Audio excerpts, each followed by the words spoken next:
Jedi surprised audiences with its imaginative scope, both large and small. It introduced a tiny but valiant new ally to the rebellion, a race of pint-sized warriors known as Ewoks. And action. Hey, point that thing someplace else. Hey!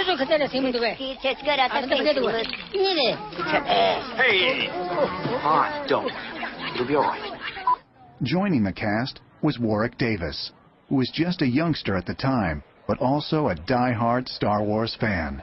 I was an 11-year-old boy at school, and my grandmother happened to hear a radio commercial on the London radio station, and they were putting out a call for short people to be in this new Star Wars movie.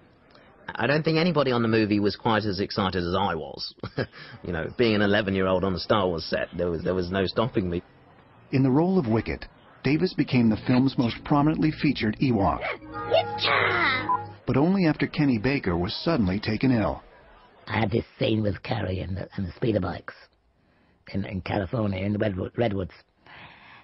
And I was looking forward to this. I thought, well, no, Carrie's nice. I like working with Carrie. Come the morning of the shoot, Kenny was very ill in bed with what I believe was food poisoning. I was seriously in pain, and said, well, we've got to do it because we've got Carrie Fisher in and we've got the scene set up. So Warwick took over. 72A, take 2. A and B cameras, don't forget. And they called me in to play the scene instead. Action.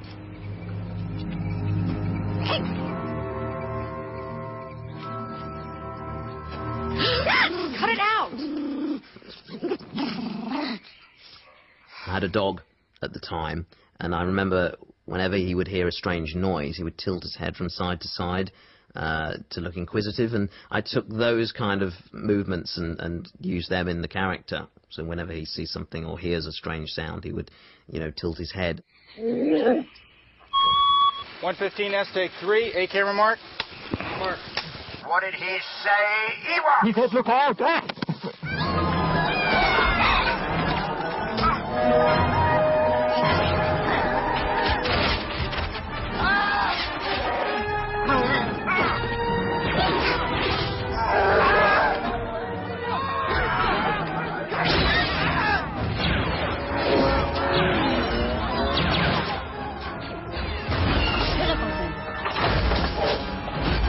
I like Ewoks. And I think they're in there to really show that you don't need technology, you need the will and the belief to take you through anything. And the fact that, you know, the Ewoks were able to defeat the Empire only using ropes and rocks, I think that said something about them as a race of creatures. Fighters coming in. It doesn't matter how much machinery you have. If the will of the people is strong, they will always win. You failed, Your Highness. I am a Jedi, like my father before me. And action.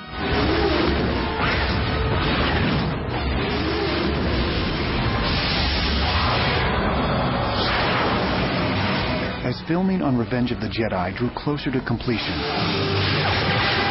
emotions ran high.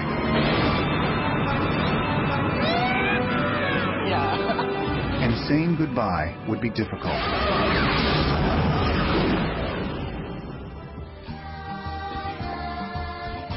As we were finishing the third one, we really had the sense of it was the end, that they were going to tie up all the loose ends, and there was a kind of clearing your locker out at the end of the semester feel to it all. So part of me was saying, oh, I'm so glad to put this behind me. And the other aspect was, well, what about all the adventures that Luke could have?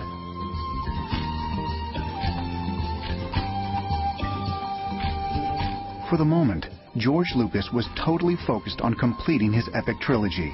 He weighed every decision, including a change in Jedi's title just weeks before it opened. Just before it got to the theaters, George came back and he said, I want to go back to Return of the Jedi. Now, the logic behind that was a Jedi does not take revenge. Return of the Jedi opened on Wednesday, May 25th, 1983, exactly 6 years from the day that Star Wars made its debut. On its first day, the film took in $6.2 million, making it the biggest opening day box office in history by nearly $1 million. Told you they'd do it. But for George Lucas, completing the trilogy involved personal sacrifice. The success of Jedi would be bittersweet at best. The challenge is always trying to do something that's all-consuming with having a private life. And I had made the decision after Star Wars that I had certain goals in my private life. One was to be independent of Hollywood. The other one ultimately was to have a family. I finished Return of the Jedi. I figured that was the end of it for me. I figured, well, I've done it. I finished my trilogy. This is what I started out to do. This is what I was determined to get finished. And it was overwhelming and difficult. But fate has a way of stepping in. I ended up getting divorced right as the film Jedi was finished, and I was left to raise my daughter.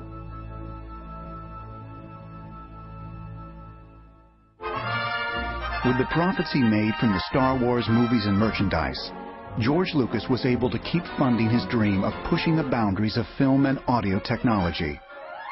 For the next 2 decades, he continued to create new and exciting innovations, and in the process, he fundamentally changed filmmaking for the better. In 1984, Lucasfilm revolutionized motion picture editing with Editroid and Soundroid, the world's first non-linear digital editing systems. For the first time, filmmakers could instantly access any frame or audio track at the touch of a button. In 1985, Lucasfilm's computer division invented the Pixar computer, helping generate a new form of animation characterized by three-dimensional realism. The division was later sold and became Pixar Animation Studios, the creator of such instant classics as Toy Story. The digital breakthroughs that Lucas himself had ushered in would eventually lead him back full circle to Star Wars. In 1993, after helping create ILM's groundbreaking effects in Steven Spielberg's Jurassic Park, Lucas concluded that digital technology had finally caught up to his original vision. In 1997, he would revisit and perfect his galactic saga at last, with the Star Wars Trilogy Special Edition. For an entire generation, people have experienced Star Wars the only way it's been possible, on the TV screen. But if you've only seen it this way, you haven't seen it at all.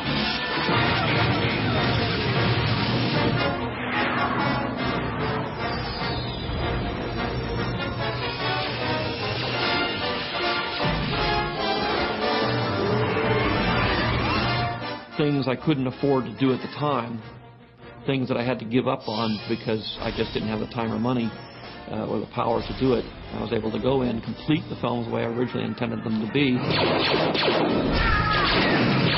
and have it be pretty much the way I want them to be.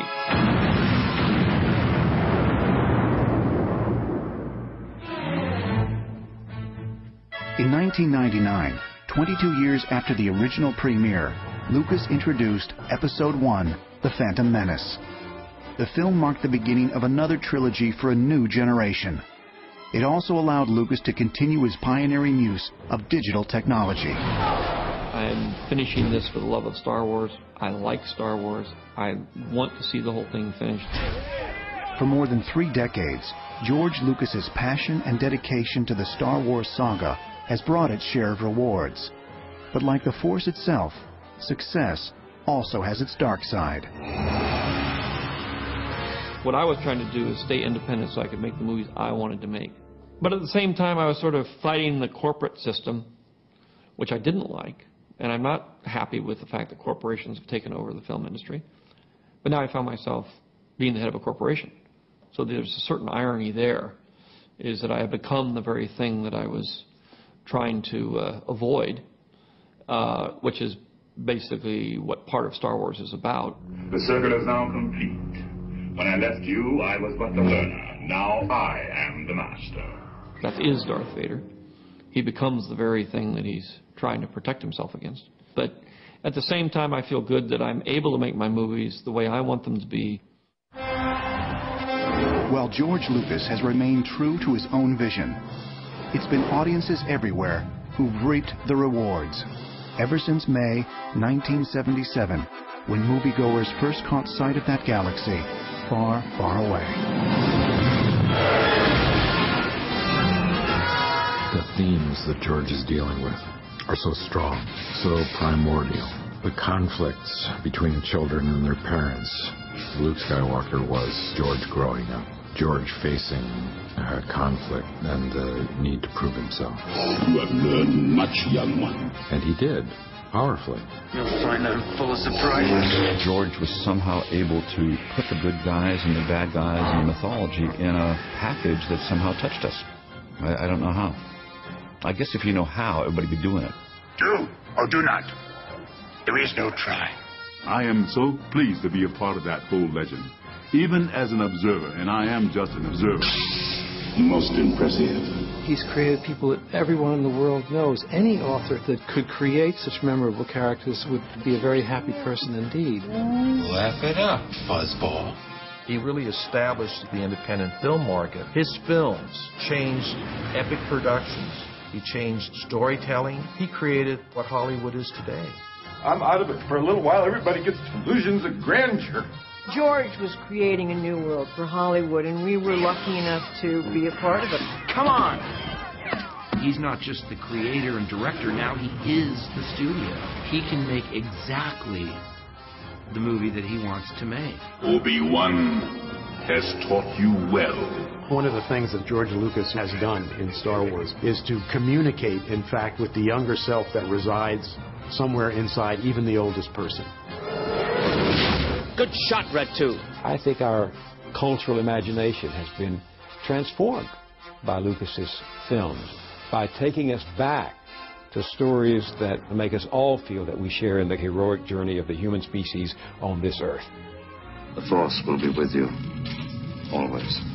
George Lucas moved us into a new place in space, a new time in the future, which no one else had created up to that time. Star Wars had a tremendous impact on the young people, as well as adults for that matter. I committed myself to making these movies. I believe in these movies. I think they're very entertaining, and I think if I can get a room full of people and they enjoy it, then I've done whatever I hope to do.